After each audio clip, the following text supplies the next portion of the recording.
Your Excellency, Mrs. Miriam Rajavi, it's a huge honour to be able to contribute to this conference today.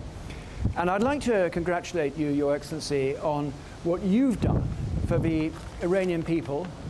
You've been an inspiration to the Iranian people in Iran, the Iranian people in exile, and indeed to all freedom-loving peoples throughout the whole world. And I really must reinforce the point that you have a huge amount of support within the United Kingdom, within our Parliament. I was a Member of Parliament for over 30 years. I was first elected in 1983, a whole generation ago. In fact, shortly after the Shah was deposed.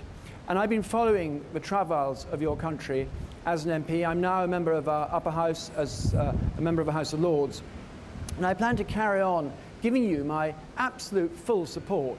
And this conference is so important because it's over 42 years you've been standing firm for your beliefs, for your principles, standing firm for the people, because you believe in people having the right to vote and the right to have their say. And what could be more important than adherence to the rule of law and the reintroduction of democracy?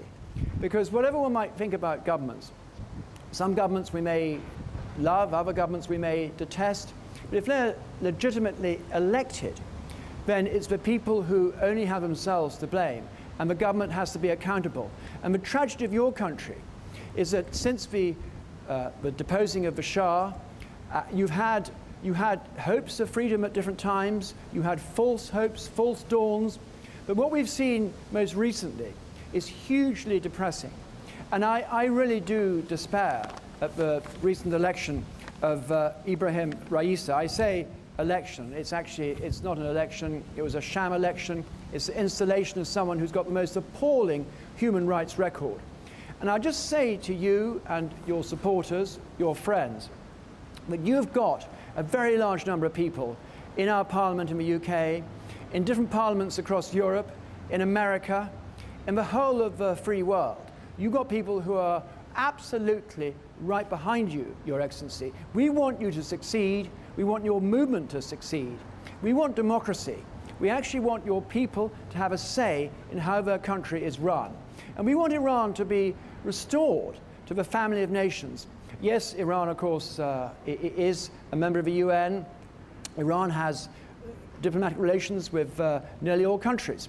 And we have those relations. We are carrying on that contact, that formal contact with the Iranian government, because we actually feel we should not desert the Iranian people. But please don't in any way interpret that as support for the regime, which all of the free-loving, democracy-loving parliamentarians in our parliament, in this country, we despise that government because we know that government has no legitimacy.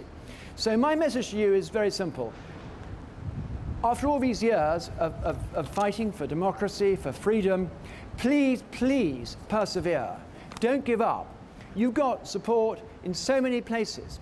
And I think that in our lifetime, we will see a change of government in your country. We'll see a government coming to power that actually has the support and the endorsement of the people. So your country really can then join the whole family of free nations hopefully, under your presidency or premiership in the future. So we wish you well. Our heart goes out to you and your team and your supporters. And I'm absolutely convinced that you will prevail in the end. Thank you.